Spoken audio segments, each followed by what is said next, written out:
So, I gotta say, I'm watching a lot of these chemistry videos online and just interesting videos. It chemistry definitely speaks to me. I definitely don't have the college education to do any chemistry with the equipment that I would really need, but basic chemistry at home I could do. Now, it's something that definitely interests me, but it's out of the question for me ever to do.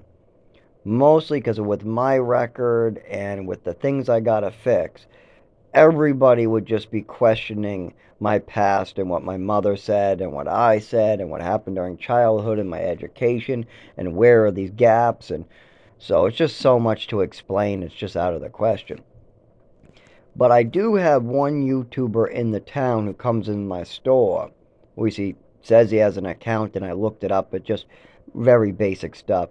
And he's explained some other things to me, like why there happens to be a yellow dye on on Esty that is used to make meth.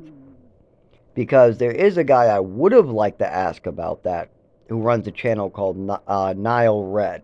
It's excellent. Like I'm watching one that he shows how to turn a toilet paper into alcohol. No, by the way, you never drink. These are just scientific type of learning.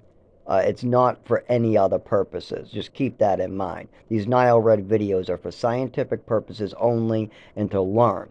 It's like taking apart a Lego set and rebuilding it.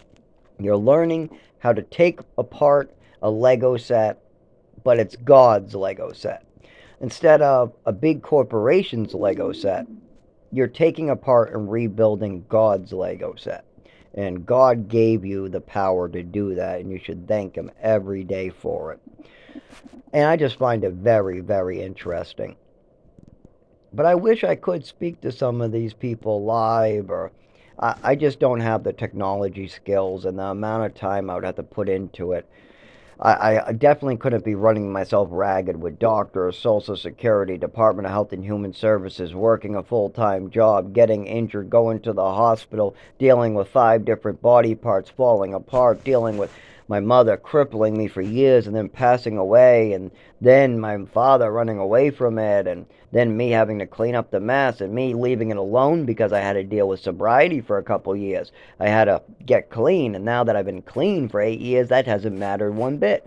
I don't know why I waited a couple years to get sober. It doesn't matter how sober I am if everybody else is evil assholes. That doesn't matter. If somebody wants to be selfish, you can't get sober to stop them from being selfish. That's not how it works. And it's really too bad because I might be autistic, maybe, but I've had so many people tell me that I'm a genius, or I'm lying to them about my education, or I have these moments of clarity and the warmth that they don't understand who I am. They go, I talk to you outside and you have trouble speaking, but now you seem like some genius or something. The words and the things you're explaining to me are way over my head. And when I Googled it at home, you knew exactly what you were talking about, but later I brought it up and you couldn't speak to me. What's going on? And what it is I have a neurological disorder where I'm shocked all the time in my nervous system, and I'm also I guess it would be called like a autistic savant, but it's really not because it's not any downside or upside. It's really temperature, flashing lights, noises. Depends on the situation I'm in. If people put me in a dangerous situation, I stutter, I fall, I can't move my nervous system. But if people put me indoors in the warmth, I seem like a genius, very capable, doing everybody's work, doing my work, their work, helping managements make decisions that they never could come up with. Oh, that's a great idea, Zach. How did you come up with that?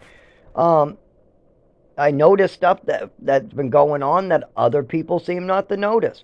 But you put me in the cold or flashing lights or with weird beeping noises with scratching nails on the chalkboard noises, and all of a sudden I'm shaking and I seem like I'm shaking like a leaf, and I can't talk, and a tear goes down my eye, and it's totally different.